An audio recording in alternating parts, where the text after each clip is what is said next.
Ancien sous-sol. Bonjour à tous. Je m'appelle Valéria et aujourd'hui je veux partager avec vous une expérience terrifiante que j'ai vécue dans le sous-sol d'une vieille maison. Non seulement cet endroit était sombre et poussiéreux, mais il était également imprégné d'une atmosphère dense et oppressante qui semblait m'envelopper d'une étreinte glacée dès que j'y mettais les pieds. La maison en question appartenait à des amis de la famille, qui m'ont invité à passer une nuit pendant que je visitais la ville.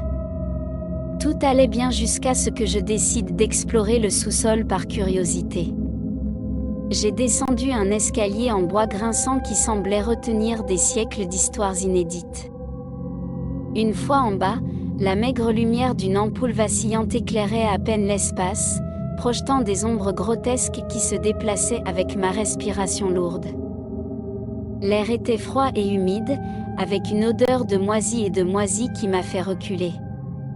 Mon esprit me jouait des tours, faisant résonner chaque ombre et chaque bruit minimal comme un avertissement silencieux. Mes pas résonnaient sourdement sur le sol en pierre alors que je dérivais plus profondément dans le labyrinthe de couloirs encombrés de vieux déchets et de meubles recouverts de draps poussiéreux. C'est alors que j'ai remarqué un détail troublant. Au bout d'un des couloirs, à peine visible dans l'obscurité, se tenait une silhouette humaine.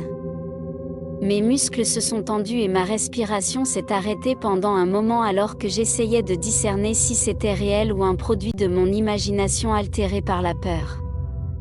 La silhouette semblait me regarder, sans faire aucun bruit ni mouvement perceptible. Le cœur serré, j'ai décidé de m'approcher lentement, priant pour trouver une explication rationnelle à ce que je voyais. Chaque pas résonnait comme un écho sinistre dans le silence sépulcral du sous-sol. Quand je fus assez près, je me rendis compte avec horreur qu'il n'y avait pas de figure humaine, ce n'était qu'une ombre projetée par une pile de meubles empilés de manière irrégulière. Malgré l'apaisement de ma peur initiale, le soulagement a été de courte durée. L'atmosphère était encore chargée, comme si quelque chose d'autre attendait dans l'obscurité pour se révéler. Je me suis retournée pour revenir sur mes pas, mais quelque chose dans le coin le plus sombre du sous-sol a attiré mon attention. Une vieille porte en bois usé s'était ouverte d'elle-même, révélant un passage encore plus sombre et plus inconnu. La peur m'a saisie alors que mon esprit s'emballait follement, imaginant le pire. Qu'y avait-il derrière cette porte oubliée depuis longtemps? Et pourquoi avait-il ouvert à ce moment-là?